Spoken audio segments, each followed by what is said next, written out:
আপনার এই ব্যথাটা আস্তে আস্তে আরও বাড়বে। কি বেশি বুঝছেন?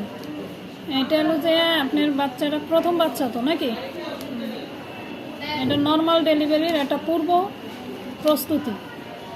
কি বেশি বুঝছেন? আস্তে আস্তে আপনার যে নিচের কোমরের যে হাড়গুলো আছে এগুলো আস্তে আস্তে কী হবে, একটু নরম হবে, একটু ফাঁকা হবে, যাতে ডেলিভারি হইতে সহজেই হয়।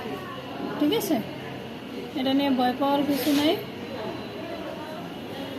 আর হচ্ছে যে এটার জন্য কোনো ওষুধ খাবেন না। কি কিছু বুঝতে পারছেন? এটা ওষুধে কমবেও না, শুধু শুধু ওষুধ খাইলে আরও বাচ্চার ক্ষতি। ঠিক আছে, এমনি আয়রন, ক্যালসিয়াম, দুধ, ডিম এগুলো একটু বেশি খাইবেন। আর বাচ্চা হওয়ার পরে আপনার এই কোমরে ব্যথা, সাইডে ব্যথা এগুলো থাকবে না। ঠিক আছে, এমনি বাচ্চার পজিশন ভালো আছে, পানির পরিমাণও ভালো আছে, অন্যান্য রিপোর্টও ভালো আছে। ঠিক আছে,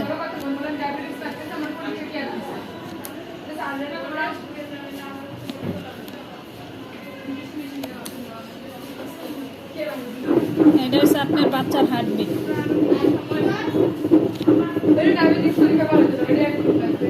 হার্টবিট ভালো আছে। আর কোনো সমস্যা? নড়াচড়া কি আগের থেকে কম লাগে? রোজা আছেন? রোজা থাকেন বিদায় আপনার পানির পরিমাণ, পানি কম খাওয়া, এই কারণে বাচ্চা কম নড়ে, খাবার দাবার কম পাইতেছি। আপনি রোজাগুলা বাচ্চা হওয়ার পরে থাইকে নেবেন। কি কিছু বুঝছেন? এ ব্যাপারে একটু ছাড় আছে। আপনি যেহেতু বাচ্চার সমস্যা হইতেছে, এখন আপনার রোজা থাকা আপাতত দরকার নাই। এই রোজাগুলোই আপনি বাচ্চা হওয়ার পরে 10টা 5টা করে থাইকে নেবেন। ঠিক আছে, আর কোনো সমস্যা? হ্যাঁ, থাই রোগ আছে, থাইরয়েডের ওষুধ খান?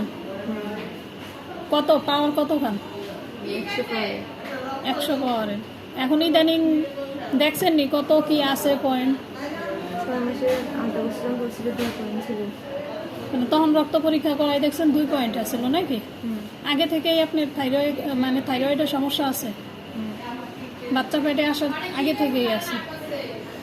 তাহলে 6 মাস, এখন তো 8 মাস হয়ে গেছে। আপনি যদি পারেন তো ওই পরীক্ষাটা আবার করাই দেখবেন যে পয়েন্টটা ঠিক আছে কিনা। ঠিক আছে, বুঝছেন? 2-এর উপরে যাতে না ওঠে থাইরয়েডের পয়েন্টটা, তাহলে কিন্তু আবার বাচ্চাটা আগে ডেলিভারি হওয়ার সম্ভাবনা থাকে। অনেক সময় বাচ্চা কিন্তু থাইরয়েড যদি বাড়ে তখন কিন্তু আবার